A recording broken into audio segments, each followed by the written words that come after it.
Good morning प्यारे बच्चों, कैसे हो सभी लोग। आई होप सभी बहुत अच्छे होंगे, खुश होंगे और स्वस्थ होंगे।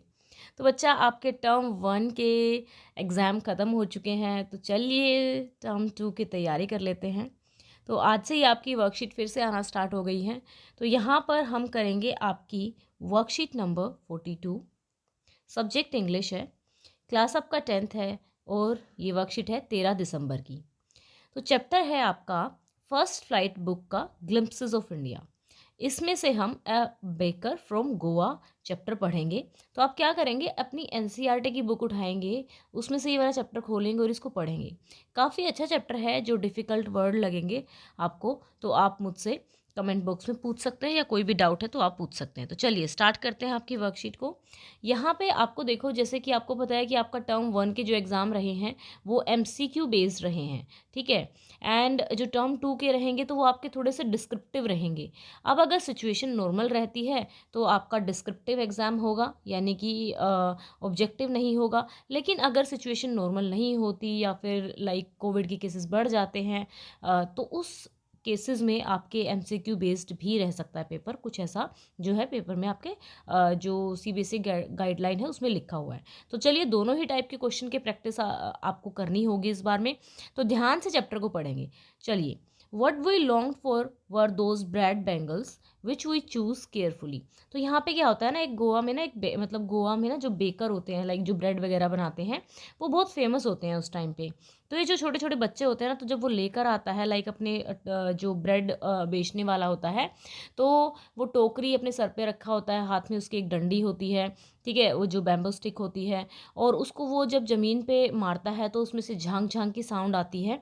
तो बच्चे उस झांग झांग की साउंड से ही उठ जाया करते थे और वो भाग कर आते थे। वो ना उन ब्रेड की वजह से नहीं उठते थे, मतलब उनको उन ब्रेड में उतना ज़्यादा मज़ा नहीं आता था जितना उनको ये रहता था कि उनको ब्रेड बैंगल्स खाने हैं, ठीक है। तो चलिए, वट वी लॉन्ग मतलब जिसके पीछे हम भाग रहे होते थे वो थे bread bangles, which we choose carefully, जिनको हम बहुत केयरफुली चूज़ करते थे।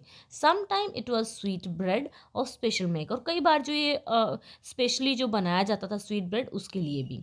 The bakers made his musical entry on the scene with jhang Jhang sound of his specially made bamboo stuff. जो बैम्बो की जो लकड़ी थी, जैसे बेकर है अपना सर पे उसने रखा हुआ है, वो बेचने के लिए आता था, तो एक हाथ में वो लाठी पकड़ के रखता था और एक हाथ से अपनी जो टोकरी थी उसको सपोर्ट करके रखता था, ठीक है। वन है देन यहाँ पे आप देख सकते हैं, he would greet the lady of the house with good morning and then place his basket on the vertical bamboo. तो वर्टिकल बैम्बो पे वो उस बास्केट को रख दिया करता था। We kids would be pushed aside with a mild rebuke and the loaves would be delivered to the servant। तो वो कह रहा है कि हम छोटे छोटे बच्चों को थोड़ा सा एक छोटा सा ऐसे कि चलो हटो यहाँ से, ऐसे करके हटाते हैं ना। माइल्ड रिब्यूक, रिब्यूक होता है डांटना, तो यहाँ पे माइल्ड लगा हुआ है, यानी कि प्यार वाली जो डांट होती है उससे, और वो जो भी सर्वेंट जो होता था उसको दे दिया जाता था जो ब्रेड बने हुए होते थे।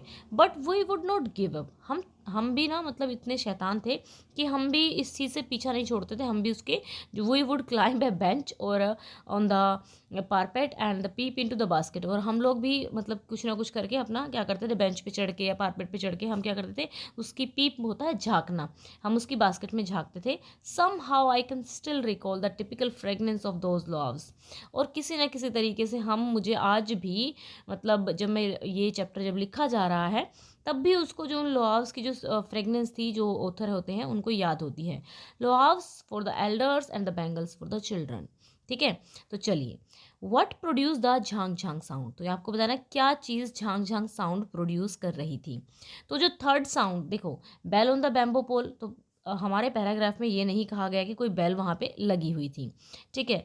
Coins in the ladies purse, तो कोइंस की बात नहीं की गई, ये भी गलत है। ड्रैगिंग द बास्केट, तो सर पे होती तो वो उसको घसीट के कैसे लेके जाएगा। तो जो थर्ड थी स्टाफ की, स्टाफ यानी कि जो स्टिक थी उसकी, बैम्बो स्टिक थी, उसको जब वो ज़मीन पे मारता था तो वो थर्ड की साउंड निकल कर आती थी, ठीक है। तो उससे झांग झांग की साउंड होती थी। तो आंसर हमारा क्या आ जाएगा, यहाँ पे डी आंसर लिखेंगे। चलिए चलते हैं नेक्स्ट पे। Which of the following statement is true, तो कौन सी स्टेटमेंट जो है आपको ट्रू लगती है, यहाँ पे बताना है। देखो, hot tea was used to wash and clean at home. The author still remembers the aroma of the loaves. The baker carried the basket on his head. Uh, sweet bread was made of mango leaves, तो ये तो गलत है। यहाँ पे आप देख सकते हैं कि यहाँ पे वो कह रहा है typical fragrance of those loaves I can still, यानी कि जो ऑथर था वो स्टिल फ्रेगनेंस की, उनकी फ्रेगनेंस को याद थी उसको। अब यहाँ पे भी दो चीज़ें हैं, यहाँ पे देखिए वो कह रहा है ना, one hand spotted the basket on his head and the other bank the bamboo. तो यहाँ पे ये भी ठीक है कि भाई जो बेकर था अपने हेड पे क्या करता था, बास्केट को पकड़ के रखता था, ठीक है। तो यहाँ पे the baker carried the basket on his head, ये हमारी ट्रू है, ठीक है।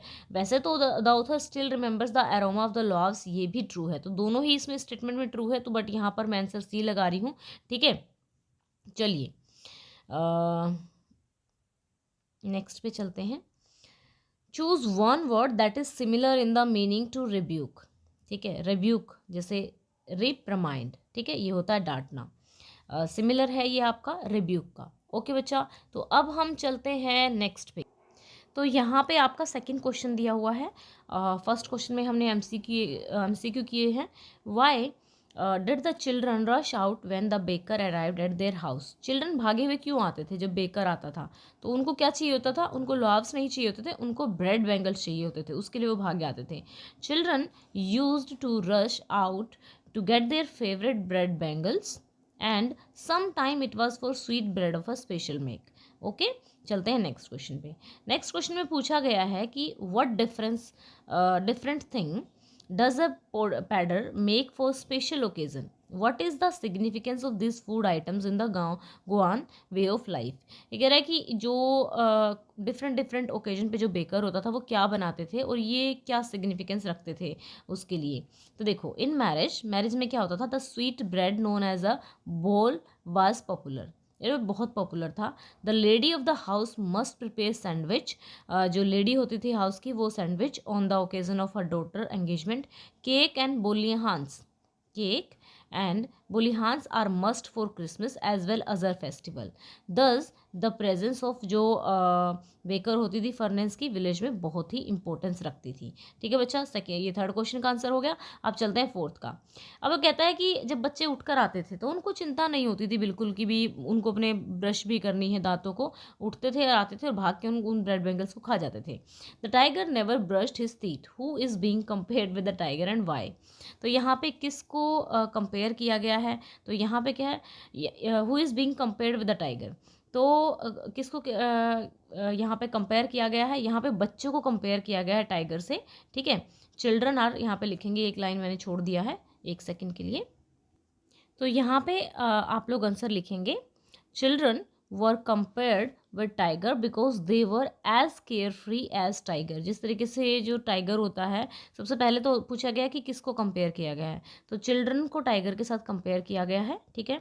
बिकॉज क्यों? They were as carefree as tiger, जिस तरीके से टाइगर केयर फ्री था इसी तरीके से वो केयर फ्री थे।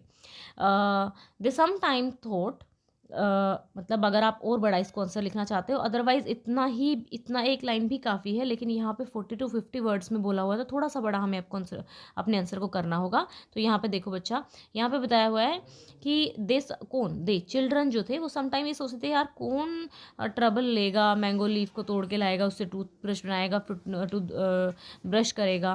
They didn't feel necessary at all because they thought hot T. और कई बार तो उनको ये लगता था कि यार जो गरम गरम चाय है वो खुद ही दांतों को साफ कर देगी, तो कौन यहाँ पे अब ब्रश करेगा, ठीक है।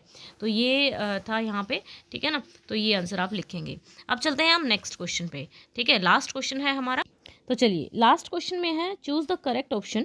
यहाँ पे करेक्ट ऑप्शन आपको चूज करना है, इनमें से ये दिए हुए हैं, ठीक है। तो ये आप जब इस चैप्टर को खोलेंगे ना एनसीईआरटी में, तो शुरू शुरू में ये लाइनें लिखी हुई हैं, दोज ईटर्स ऑफ अ लोआव्स, ठीक है, माइट हैव वेनिस्ड। वो कह रहा है कि जो लोआव्स खाने वाले लोग थे वो हो सकता है कि अब ना रहते हो, तो पहले का हमारा ये आंसर आ जाएगा, ठीक है। But the makers are still there, लेकिन जो मेकर्स हैं अभी भी हैं। We still amongst us the mixer, the moulders and those who bake the loaves, ठीक है। फिर ये आ जाएगा, फिर those as old time tested furnaces still exist, has not yet been extinguished, ठीक है। लेकिन जो फर्नेसेस थी वो अभी तक बुझी नहीं है, तो थर्ड में हमारा ये आ जाएगा, ठीक है बच्चा। ये वाला हमारा थर्ड में आएगा, ये वाला जो है हमारा फर्स्ट में आएगा और ये वाला हमारा second fill in the blanks में आएगा। तो यहाँ पे कंप्लीट होती है आपकी वर्कशीट। आई होप सो आप लोगों को लग रहा होगा कि थोड़ा ज़्यादा टाइम मिलेगा हमें स्टडीज़ से, लाइक अभी अभी तो टर्म 1 ख़त्म हुए हैं, बट छोटी छोटी सी वर्कशीट हैं, कर लीजिए। और काफ़ी अच्छे से वर्कशीट कराई जाती हैं, पेपर भी आप लोगों के काफ़ी अच्छे आए हैं। एंड आप बता सकते हैं आप लोगों का एग्ज़ाम कैसे हुआ है। ओके बच्चों, वीडियो अच्छी लगी है, पढ़ाने का तरीका अच्छा लगा है तो वीडियो को जल्दी से लाइक कर दीजिए और चैनल को सब्सक्राइब कर दीजिए। Thank you, have a nice day, may God bless you, have a nice day.